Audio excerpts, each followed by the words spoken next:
Rose really was tied to the appearance of the safety net that corporate America provides. And I say appearance because it's safe, right? It is safe until they don't need you anymore. He prayed that it would be clear, there would be wisdom, and 2 hours later, I was laid off. It was the best news that I had ever heard. My first full year, we did just under $750,000. Welcome to the Franchise Champion Show. I'm Alan Regala, former D1 athlete, Stanford engineer, and franchise owner who built a multi-million-dollar exit. I created this show to help driven individuals like you find the right franchise and learn how to build wealth and reclaim your time. My guest today spent over 2 decades climbing the corporate ladder. Something very personal kept him anchored there far longer than he wanted. When he finally decided to make a move, he and his wife couldn't agree on how to do it. Then something happened that made the decision for them. He jumped in full-time with Surface Experts, hit the ground running, and built one of the fastest growing operations in the system. Today, he's got multiple territories, a full team, and numbers that would make most franchisees envious. Jay Tippens, welcome to the Franchise Champion Show.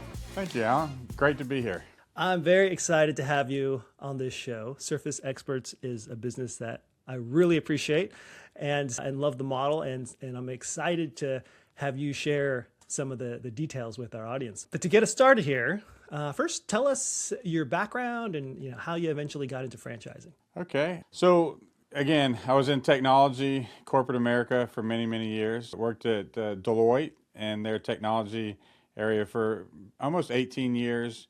Then jumped over to Cigna, and again, all the time in technology, and really had that entrepreneurial spirit the whole time. Always wanted to do something on my own, but I had a daughter born with some health complications, which from that point on tied me to corporate America because there's no small business or independent insurance that would cover her. I needed the stability of a large firm that could cover the cost of her insurance, wrapped into their corporate plan. Yeah.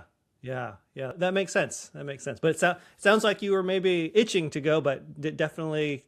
Yeah, always itching. And then, it's just one of those things, COVID hit, a lot of working from home a lot, and just really got to be where I was pretty miserable. I could do my corporate job, and I was doing great and in a great position, highly sought after position, and just wasn't happy. And so I felt like the Lord kind of started changing my heart. I knew it was the Lord when my wife was kind of on board with it, and that is not her thing. Why did that surprise you? When she was so my wife's an accountant. Rose is an accountant background, very risk adverse. We joke that if it wasn't for her, I would have been a multimillionaire and homeless several times over by this point in my life. But very risk, and so Rose really was tied to the appearance of the safety net that corporate America provides. And I say appearance because it's safe, right? It is safe until they don't need you anymore. Right. Yeah, everyone thinks that's the safest route because, you're guaranteed to have a job, but you're not. And I, in my years at Deloitte and Cigna, I sat there, a number of times while my friends were tapped on the shoulder or taken in, and they were let go because of cutbacks. And again, corporate America is safe until it's not. Till it's not. Yeah. Okay, so in corporate America, itching to get out, and then your wife says is on board with getting out. So take us from there. Yeah. So I think she saw kind of my really just kind of miserable. I was doing the job, I had the big paycheck, I had all that, and I just wasn't happy. So I think her heart changed a little bit, and we started looking together like, okay, what would we do? And I had a couple ideas. Not all of them were good ideas, but we looked at starting our own business, and then we went down this path of said, hey, let's reach out to a franchise coach, kind of learn what's even out there. Like, we didn't know anything about franchising. Although we knew some business owners that were in franchises, we just didn't really connect at that point. Like, hey, this franchising, that's a different avenue where, you can get into something, the framework, the channels are already set up for you. And so it's a little bit different from doing it from the ground up. And so we kind of went in and did the whole thing, filled out the survey. Hey, I think they brought us 8 options. And then of that, I was like, nah, we went on a deep dive for 4 of those options. And then I was actually a friend of mine was riding with me one day. We were on our way back from Arkansas.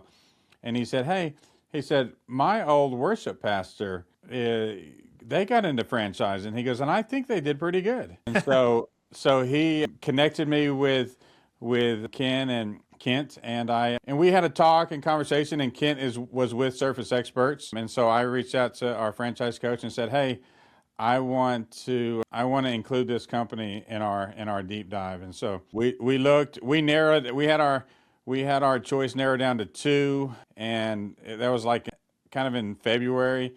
And Rose and I just couldn't decide on how to go about it, because I was like, just unleash me, just jump in, right? Like, let me go, let me at it. And she was like, well, why don't you keep, your day job and kind of build this on the side until, we know it's safe. And again, it was the veil of corporate, the veil that corporate America seems to provide. Okay. So you found the one, and then you were trying to decide, or you wanted to jump in full time. And Rose, being the risk-averse and conservative one, thought you should remain. Does that sound right? Yeah, she said she was all in. Like, yes, we do want to do this, but she wanted me to manage it in such a way that I could keep working at Cigna and build this on the side till it got to a certain point, and then we could make that transition. That was we were in unison. We were in unity on everything else except for that. Except for that. Okay. And then what happened? So our church, the men, we started gathering together to pray at 6:30 on Thursday mornings. And so I went, and the way that would work is we would kind of pray corporately. Then we would divide up into groups of 4 and 5 and pray for each other. And so we got to that, and I was like, hey guys, like, this is what it is. Like, we really feel like this is what we're supposed to do, but we're not quite in unison on how to do it. And this is what I want to do. This is what she wants to do. And so I still give him a hard time, but one of my best friends, Scott, he prayed for me. He prayed that it would be clear, that there would be wisdom. And 2 hours later, I was laid off. And oh my gosh. So I literally left the prayer meeting, went home, had this surprise meeting on my schedule from my director, and he let me go, and it was the best news that I had ever heard. I imagine that my meeting with him did not go like the rest of his meetings, but it was one of those situations, right, where they valued us as people, but our group didn't quite fit in with the way the organization is going. So they really encouraged us to apply for other positions. They wanted us to stay in the company, but they wanted us to move positions. And I took that as hey, I got this. Very generous severance package. I think that was kind of the end of February. They were going to pay me through basically late August. So we moved full speed ahead. We took a couple weeks just figuring out what we were doing, but we moved full speed ahead with Surface Experts. I think we bought in June. I think I went to tech training in July. I think I went to owner's training the first week, August. I came back from owner's training, launched my business on a Monday. My severance package ran out on that Friday. Wow. So That's like incredible. 4 days overlap. Not that we were making any money on those first 4 days, but it was just the timing. Yeah. That's incredible. So you ended up not having to make the decision, it sounds like. Didn't have to make the decision. And it was made for you, but it was kind of what you wanted. And it sounds like it worked out great. Wow, what an incredible story. Great timing. And yeah, it just was meant to be. It really was one of those times where you hear the Lord doing for me what I can't do for myself. And the best part about it, right, is when that happened, Rose had a peace about it, right? And so we went into this together, and that was really cool. That's awesome. Okay, let's take a step back, and I need you to answer the question of what is Surface Experts and how do you impact your clients? Yeah. So Surface Experts is we do what we call spot repair. So you get a chip or a crack in any hard surface in your home, whether it be a bath, a countertop, a floor, a cabinet. We'll come in and repair just that spot so that you don't have to replace the whole thing. So if you think of a granite countertop that gets chipped, we'll rebuild that area, match color, pattern, texture, sheen, all on site. And so we can repair just that area so they don't have to replace their entire piece. That's fantastic. That's fantastic. And so who are your clients typically? Are they homeowners? Are they, businesses? Who and how are you, it sounds like you're saving the money. I mean, it sounds like a big benefit right there, but you tell us. So I wish I don't have the numbers in front of me, but one of the things that we take pride in at Surface Experts is just how much we have kept out of the landfill. Because if we can repair that, and it's millions and millions and millions of money worth of materials and stuff that we've kept out of the landfill. But our clients, a couple of things that attracted me to Surface Experts. One, it can be whatever you want it, but primarily it's business to business. The multifamily industry is really our bread and butter. Mm-hmm. So that's going to be roughly, 65 to 80% of our business is going to be multifamily, somewhere in there. Mm-hmm. So, if I come to your house and I do a great job, if I do the best job ever, you're going to be like, oh my gosh, Jay, you're amazing. And in 4 years, when you have another damage, you're going to call me back because mm-hmm. you remember how good I was. If I do that same great job at an apartment complex, they're going to call me back next month when they're turning 12 units or whatever. So multifamily is a big base, but we do, construction, moving companies, universities, hotels. Think about it. Everybody has interior surfaces.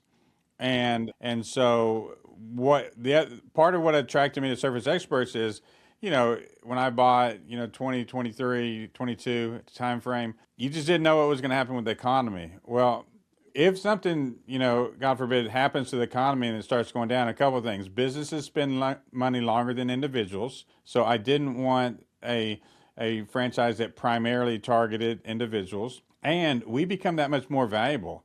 Some of those places that are just replacing, their glass cooktops right now, something happens to the economy, they need to tighten that budget. We become a far more viable option. Our average repair is, somewhere in between $200 and $300, depending on what franchise and where we are.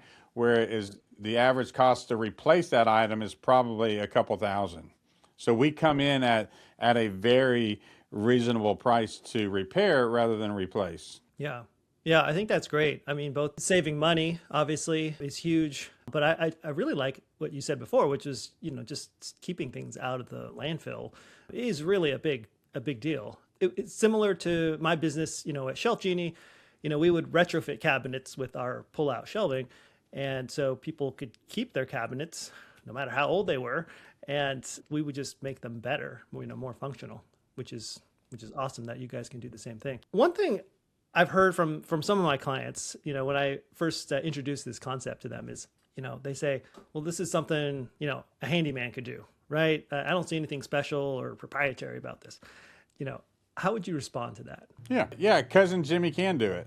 And then you can pay me 3 months after that to come fix Cousin Jimmy's repair. Here's the deal. When I look at competitors, you've got people out there that will fix your bathtub. You've got people out there that will replace your flooring, not necessarily repair, but replace. You got people that will put you a new counter in. You don't really have a lot of people out there doing what we do. Like we are not trying to replace, we're trying to save you money. We don't want to just be another vendor to you. We want to be a partner. We want to be the partner of choice. So we don't have a lot of people that will come in and you can call one place for all of those needs, whether it be a bathtub, a sink, a tile, or whatever. And so a handyman really Can't do that. A handyman's going to use a Sharpie and duct tape. And again, nothing. I think handymen are great, and we use them, and we love them. And if there's something that's not for us, I'll refer it to a handyman. But they really can't do. There's a if I don't know what you're sitting in front of, but if you look around your house and you look at a table with wood grain, or you look at a countertop with a pattern, it's a mechanical fix. Like, yeah, we have to fix it, but there's also an eye for color, there's an eye for pattern, and there's definitely an artistic piece to it as well. Sure, sure. I can imagine that. Yeah. Yeah, that's great. So, yeah, tell me, what did the evolution of your business look like from a team perspective and your responsibilities over time? It's continued to evolve, but in the beginning, it looked a lot like me putting in long hours, coming home with paint on my hands, out doing the repairs myself. And I started the company with myself as kind of the asterisk, right? I go wherever I'm needed. I started with one tech, and I started with a salesperson, and Rose started with me. And Rose does kind of all of our back office stuff, all of our compliance, and she still reminds me to this day that she wasn't looking for a job when we bought a business, but she's got one. But yeah, in the beginning, it looked a lot like whatever it takes. Mm-hmm. If we have a full schedule, then I'll be doing repairs. If not, I'll be doing sales. I'm looking at procurement. What do we need? What supplies do we need? What does my salesperson and my tech, what do they need to get the job done? Unfortunately, my first tech only lasted about a month. And so I was the full-time tech. And so at the beginning, as you can imagine, everything went through me. Like, if we had a problem with anything, sales guy would call me, techs would call me, Rose would call me, customers would call me. And I think as we've grown and matured, we've done a good job of putting a team in place to where everything's not Jay-centric, if you will. It doesn't have to come through me. We've been fortunate. We had some techs really take ownership. So we created a position of senior tech. We elevated a couple of guys into that position. And so now when other techs have questions, they can call their senior tech. Last year, we brought on an operations manager. So I'm no longer in charge of fleet management. Procurement, I don't have to worry about that. Checking in, making sure everybody has what they need for their day-to-day, that's all off of me now. And so Wow. we always say around here, like, if I'm doing repairs or if I'm being forced to go out to sell to help fill the schedule, then we're not doing something right. So where we are, and again, I say that like it seems like we've been in business more than 3.5 years, but it really is in a situation where we try to position me to be in a position to look at the big picture strategically. Where do we want to go? Where do we want to? This year we have a strategic focus on universities. We have several universities in our territory, and we haven't touched them. That's an untapped revenue stream that we haven't touched. And so I'm in a position now that I can focus on universities. And we've gone through that with construction. I mean, we did an amazing amount of construction over the past couple of years, mainly construction of multifamily. So we did the construction, and then ideally, right, there's a handoff, and now we're working with a new management team. That's great. That's great. And I think the way that you're building your business, it makes a lot of sense. And I think it's the way that most people aspire to, or at least where they should be aspiring to. I think a lot of people end up getting stuck kind of in the day-to-day or maybe in the operational stuff and can't seem to find their way out. And, it sounds like, you've been very strategic from the beginning about bringing people on, hiring for the roles that are required on a daily operational basis, except for, when a team member leaves and you have to fill in, which everyone has to do that at some point. But yeah, now you're at the point where, you've got the team in place so that you can focus on those high level strategic things where your time is best spent. That's really great. We try to, again. And so now our team, again, 3.5 years, it feels like, oh my gosh, how did we get this big? But now we're at a point where we have 7 techs. We have 2 sales representatives, and we have an operations manager. we have somebody that helps Rose do some of the invoicing. And so it's like, wow, we've kind of got a good sized team around here. That's amazing. That's amazing. Yeah, 3.5 years. And Jay, remind me, where are your territories located? Yeah, so I'm in Nashville, Tennessee. So if you're familiar with Nashville, I have the northeast kind of most stuff above north of I-40. And then if you think of a boomerang, it actually curves around in Brentwood, Franklin, Bellevue, Belmead, Spring Hill, kind of that area. So I kind of circle Nashville. And then I have a counterpart that's down in Murfreesboro in kind of the southeast Nashville area. Got it. Got it. Cool. Cool. When we spoke last, you had a very interesting story about planning how your business would do, the first few years, like before you even opened, right? Tell us about that. Yeah. So when you go through the franchise process, right, and we got in with Surface Experts and they gave us a pro forma saying, hey, this is kind of what you can expect, as this increases, then there's this new cost and all this. And so my wife and I looked at it, Rose was like, but what if this happens? What if this? What is this? And so we created a pro forma for her that was somewhat below their pro forma. What happens? Could the Tippens family still eat if we don't do this? And then I looked at their pro forma. I was like, that's way too low. So we literally created 3 pro formas. We had Jay's pro forma, we had the Surface Experts pro forma, and then we had Rose's. And we had to decide as a family, hey, we can survive, with where we are and what we're doing. And thankfully, I'm happy to say, thankfully, we blew all 3 of them out of the water. It was just, I would like to take full credit for it, but I would be lying. And anybody that's ever started their own business would know that I was lying. We dumb lucked ourselves into some things and we just figured it out. But we just had that mindset of we're going to make it happen. And we did. So it was, and now we look back and it's just kind of funny to us that but we literally had 3 plans, and we had to decide, based on which of those plans, we got, then the Tippens got to eat a little bit sooner than, the other one. That's an amazing story. I love that one. You were, planning it out, right? I mean, you're putting the numbers, crunching the numbers beforehand. Hey, what happens if we're conservative? What happens if we look at it more optimistically, and then to crush all 3, I mean, that's fantastic. That is really great. It was amazing. And I'm going to say, we haven't known each other for that long, but I'm going to tell you that it was definitely not just luck. I mean, I think anybody who's successful in my book, there's the opportunities that arise, but then there's just being prepared, to meet those opportunities, to see them and take advantage of them. And you definitely had the right mindsets to take advantage of them when they came up. So good on you.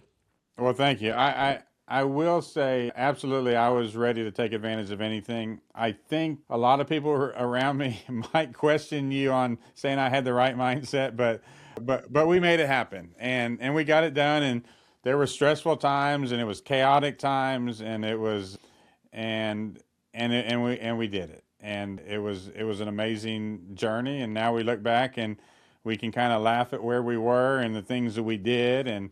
But super thankful that we are in the place that we are. And a lot of where we are today is because of what we went through trying to build the business. Yeah, that's great. So keep us in suspense here. Do you mind sharing with us, how you ended up doing that first full year from a revenue perspective? Yeah. So my first full year, we did just under $750,000. Wow, that is incredible. Again, I give people the story. I remember specifically January 9th. I got a call from a large plumber that was on a construction site, and I just had somebody turn in their notice. They had like 4 days left. And then I just hired somebody that they had just started the day before. They were still in training.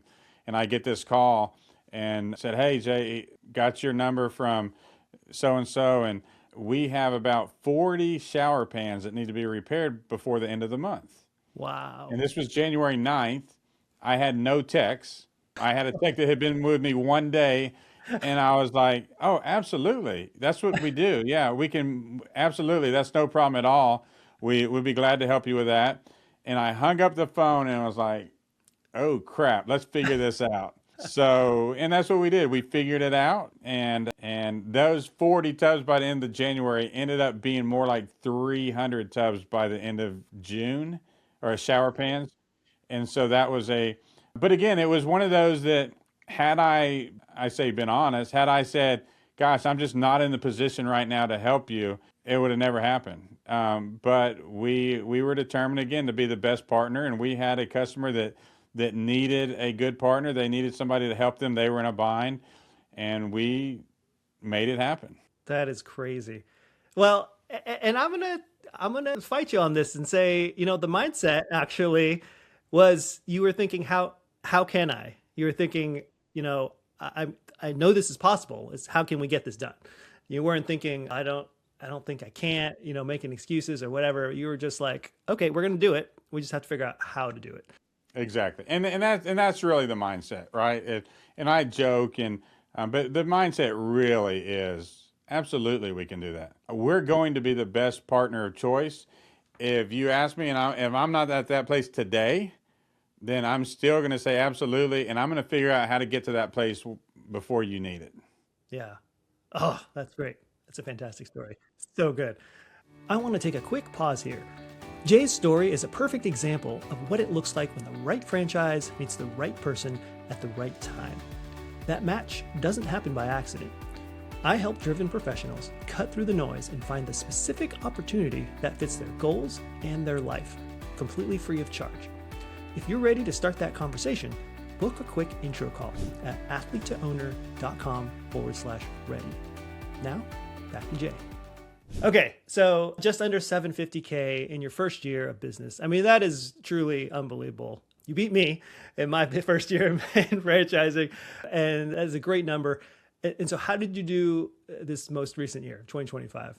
Yeah, probably right at 1.2, something like that. And we went through some transition. And again, yes, that's great. And yes, I'm thankful for that. And yes, we went through some transition, lost our sales guy that had been with us the entire time, went a couple months without a sales person, and really, bringing on a new salesperson, short a couple techs for a couple months. And so, yeah, it really was great, but it was certainly not what it could have been and not what we're expecting this year. Yeah. Yeah. It sounds like, just as is typical with any new franchise owner, going through learning through, different members of your team, hiring someone at the beginning. Okay, maybe I hired the wrong person or whatever, whatever circumstance, but that person didn't last. And then, you got someone here who maybe you thought was good and then ends up leaving, and, there's turnover. What have you learned? I guess two things. Like, how do you kind of deal with that kind of, changeover in your team? And what have you learned, now that you've been in it for 3.5 years or so, with regards to what your hiring process looks like now, for techs and salespeople? Yeah. So just in all transparency, one of my biggest weaknesses is I can be slow to fire. I really try to believe in people. Yes, I can help you. You can become, you can do it. And I've gotten more like, I'm just quicker to release somebody to the destiny. I think you can be a great employee, just not here. Because it's just not a fit. And it's okay. It doesn't mean that I'm bad or you're bad. It just means that this is not a fit for you. Mm-hmm. And so we've been quicker to let somebody go here recently than we were at the beginning. And if you think about it, at the beginning, if I had one or two techs, it's almost like I'm held hostage, right? Because if the schedules are full, if I let somebody go, then I don't have enough people to do the job, and that puts me back in that tech position and all that. And so I've been trying for 2 years to overstaff. Mm-hmm. Literally a year and a half ago, we were at 2 techs, and I hired a third. And wow, wouldn't you know it, their schedule was full. So I hired a fourth, and wow, we got up to 6. And we took a chance. We hired a couple of college students that could work 4 days a week, and then we lost them last August. And so we hired to get back up to 6, and then actually I said 7. Our 7th starts next week because I would always rather be a half employee overstaffed than understaffed. But I've been trying to overstaff for 2 years now. So right now, if I look at our schedule right now, like I'm booking for next Tuesday and Wednesday right now. Generally, we want to be responsive to our customers, so we want to be 2 days out. So our now again we're booking for that, but we've had somebody out sick this week and stuff like that. But so the two newest people that we have in training, we need to get them up going as quickly as possible so that we can bring that timeline back down. Got it. Got it. That's kind of, I guess, funny or ironic. You're trying to overstaff, and you just keep getting more and more work, and keep having to send them out, and can't seem to have more techs than you need. People ask me, hey Jay, what's the biggest surprise 3 years in? The biggest surprise of owning your own business? And I'm like, okay, I didn't think I'd be buying 9 vehicles so quickly. You know what I'm saying? It's like you got to think about that. But there's supplies that go with each. There's kits and all that. But 9 vehicles is a lot. So That is a lot. That is a lot. Well, that's great. Yeah, and I suppose you don't want to tell the sales guys to stop until you can catch yeah, up, right? yeah. No, and I tell them that's fully on me. I tell them like, hey, I'm sorry. Like I'm hiring as fast as I can, and so that's my responsibility, is to make sure everybody has what they need to do their job. Well, from a tech perspective, I have an operations manager who can make sure they have all their supplies, all their tools, all their materials. For the sales side, it's my job to make sure that they have enough techs to do their job. And again, fortunately, we are growing, and so we're going to see what 7 Techs does. We might even spin up a temporary 8th to get us through the busy summer season, especially if we hit on a university or two, and start helping them with some of their dorms. That is cool. That is, I love how in this business you've got these big opportunities just like sitting there, waiting for you. And you're just like, oh, when I decide to tap into this market here. And it really, again, Nashville beefed up, right? Nashville wants a Super Bowl so bad that they're just screaming.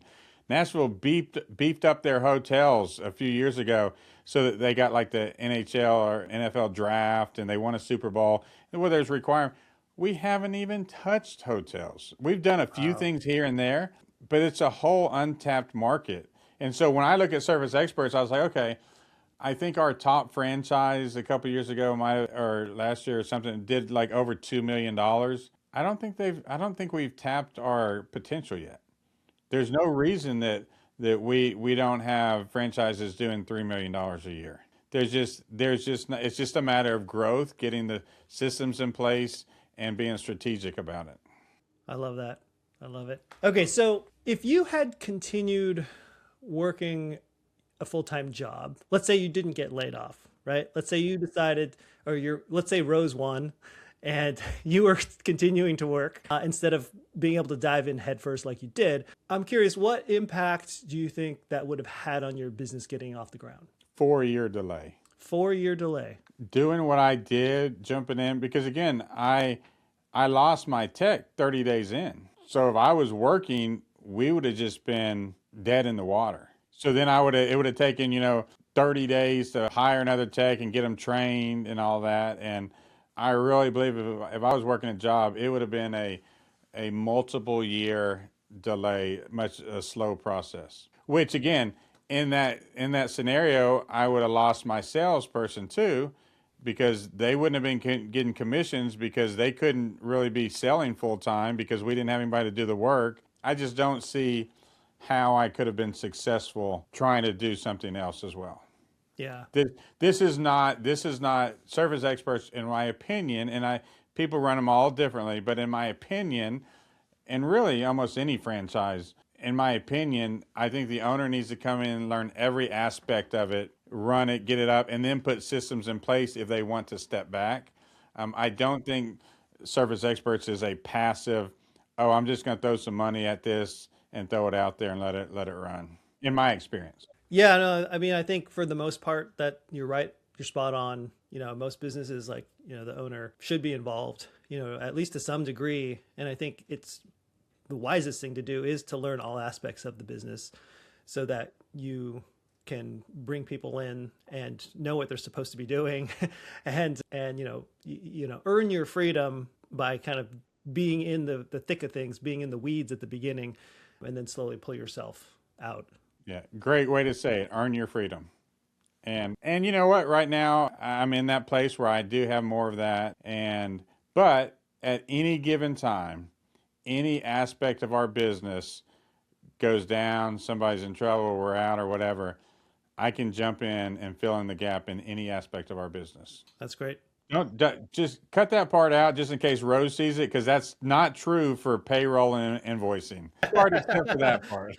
Rose, your job is secure. Do not Yeah, worry that's about right. that. Oh, that's great. That's great. And that's the benefit of having learned all those different aspects of the business, right, by being in it at the beginning. So you can fill in if needed. Yeah, exactly. And we've said from the beginning, again, if I'm our best tech, we're in trouble. And so now the position that we're in is I only really get called, or I choose to, but I sometimes only go to the more difficult repairs. And I'll go with a tech. Hey, we've got something this week. Hey, put a sales stop on me while that work order is on Seth, and I'll go with Seth and we'll talk through it. And so we get to figure it out together, and then next time he has that experience. And those are the things that I can be doing to invest in my people and invest in my team, because as his knowledge base grows, and really it's not that I know how to do them, it's that I know how to think through and problem solve and almost be a part of it with him so that he can do the same when I'm not there. Yeah. Yeah. So, I mean, it's like you're training, it sounds like, in the field. And yeah, that's really smart. And doing those on the ones that are more difficult, I'm sure your techs would appreciate that if they don't already know how to do that. Give them that confidence to be able to do it on their own eventually. Yeah, exactly. And through that, I've got I mentioned I got two techs that are now senior techs. After like the first few months, I did all of our training. I trained all of our techs. But now on this last round, my two senior techs, they do the majority of the training. And so that's what I'm saying. But it's a system, right? It took time to get there. We put the time in, and they can still call me in if needed. But for the most part, again, the business can run without Jay being in the center of it, which means last November, or November before, I had two daughters in South Africa doing some mission work. I took off most of the month of November and went and spent time with my daughters in South Africa. Wow. I didn't ask anybody. I didn't check PTO. I didn't, we had the business in a position that it could do that. I had people that I trusted that could run it while I was gone. And it was phenomenal. That's the freedom. That's the freedom that you earn. Yeah. Yeah, for sure. For sure. Yeah, when you've set it up right and you've got the systems in place and the people in place, I mean, that's what it's all about right there. I think that's what most people want, but I think you have to be intentional about how you create those systems and how you get the people in place. I think it doesn't just happen. I don't think, in my experience anyways, that franchisors aren't the ones that are telling you how to do that. And it's something that you just need to do on your own. It is. We have a saying around here: chaos breeds one of two things: more chaos or opportunity. So we really try to let other people's chaos be an opportunity for us. And just because that construction manager, calls me the day before they have an owner's walk and everything's up in there, and they have to have 12 units complete by tomorrow, that's their chaos, and we don't let it affect our team. But if it creates an opportunity for our team, we're more than happy to partake. Yeah. Yeah, that's great. So, as the theme of my business is, athlete to owner, is developing, skills and mindsets for success through competitive training. And in my case, it was tennis. I'm curious to know, where did you build grit and get your competitive edge? Well, I was the youngest of three boys and growing up. And so I always say that I'm funny and I'm fast because if they got bored, I got beat up. And so, but really, track and field was my main sport. I played soccer, but track and field was my main sport in high school. And then post high school, I actually founded a track and field and a cross country program here in the Nashville area in the late, kind of the 2011 timeframe. So then I got it through that coaching and again that training aspect of it. That's fantastic. That's really cool. And this organization that you created, I mean, it sounds like it's grown a lot, and you've had a lot of schools competing in this event. Is that correct? Yeah. So when I created what I created, we have an organization here called Tennessee Heat. It's a nonprofit that provides sporting activity and athletic opportunities for homeschooled athletes. So when I started that, very quickly realized that public schools would allow you to compete during like these small weekday meets, but when it came to tournaments and championships, homeschooled athletes were not allowed to participate anymore. And so I created a track and field championship. I wanted students to know what it was like to participate in a big, well-run event. That went really well. And so some coaches approached me and said, hey, would you consider doing that for cross country as well? There's a real need. And so through a great partner relationships I have, I built a cross country course, started a championship race. That first year, I think we had 300 students or so. And then this last November, I want to say we had 1,700 athletes from probably 15 different states. Wow. That is really cool. That is very cool. I love it. I love it. And for me, and I think for, a lot of other people like that just the competition itself, is motivation for a lot of people. And it's like, hey, if I'm competing, I need to practice. And I'm practicing, I need to train. I need to, listen, get to my coaches, get feedback, integrate that feedback, and then practice some more. And all with, having this end goal in mind of going to this competition.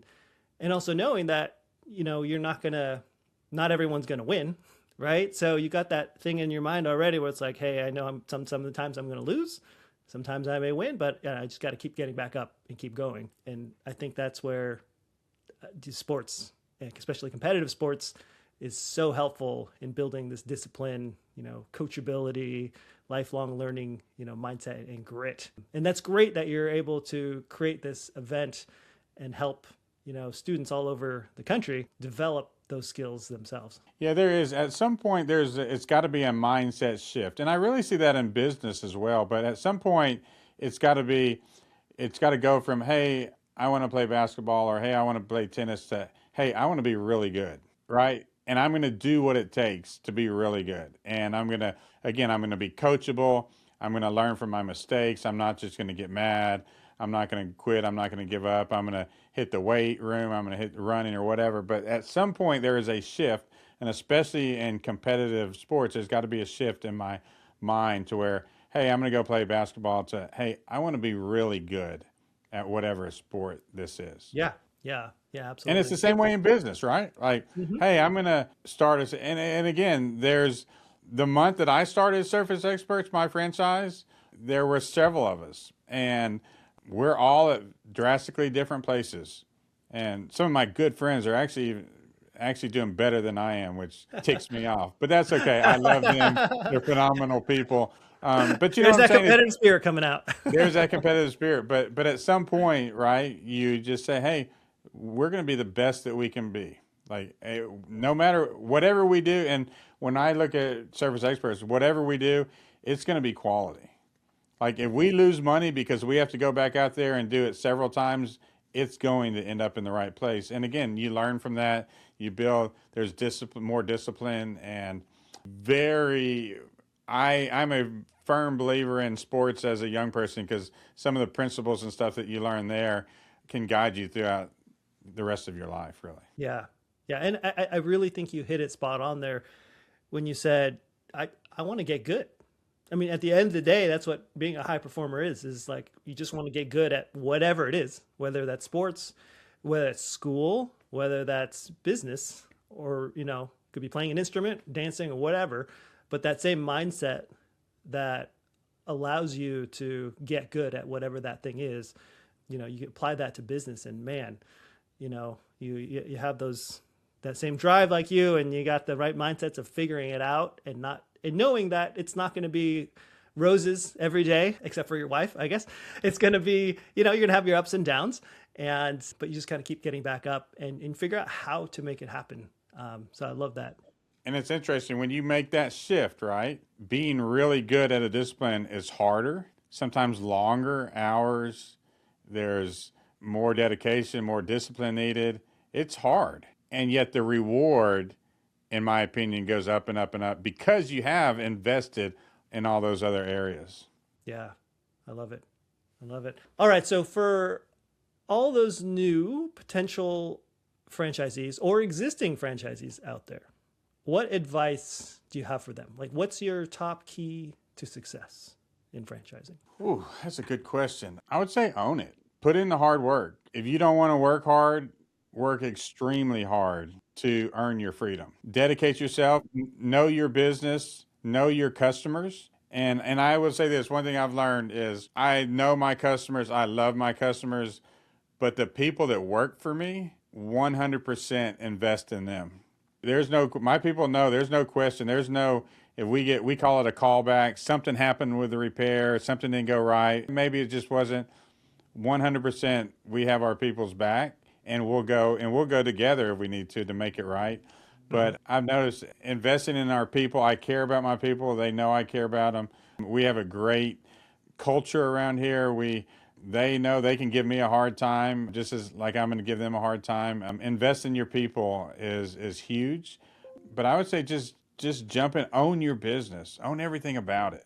You know what I'm saying? Like get involved in the small details that are beneath you. And, I joke, yeah, I'm the owner, but my official title literally could be like senior whipping boy. Like if something needs to be done around here, if I need to break down boxes because we get shipments every day, then I'll break down boxes. And I'm fine with that.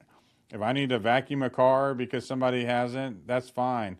Just be willing to do whatever it takes, because at the end of the day, it's your business. And my nephew who works for me, he said one day, he said, Jay, nobody's going to care about this business as much as you do. And he's right, but everybody around me knows how much I care, and I think that raises their level of ownership and their level of concern.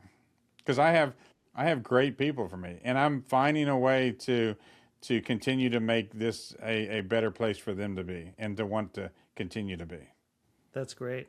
That's great. Those are great words of advice, great nuggets of wisdom. That's about all I'm worth is nuggets. No, owning it, I think is fantastic, and I think the other part to that, obviously, I love to tell people, accountability, is so important to own it, your actions, inactions, and their results. And I love, what you mentioned there about, your team and really taking care of them. I heard someone else say it this way. He's like 3 words: treat them well, with regards to your team. And, clearly you're doing that. And the other part to that is, along with owning it and treating them well, is you kind of have to check your ego, at the door before you walk into business ownership to be a true leader. If you're going to be that one that is willing to own it, right? And when it comes to doing what's needed, even if you don't think it's beneath you to, fold down some cardboard boxes and take out the trash and do whatever else, is required, if that's required of you, in that moment.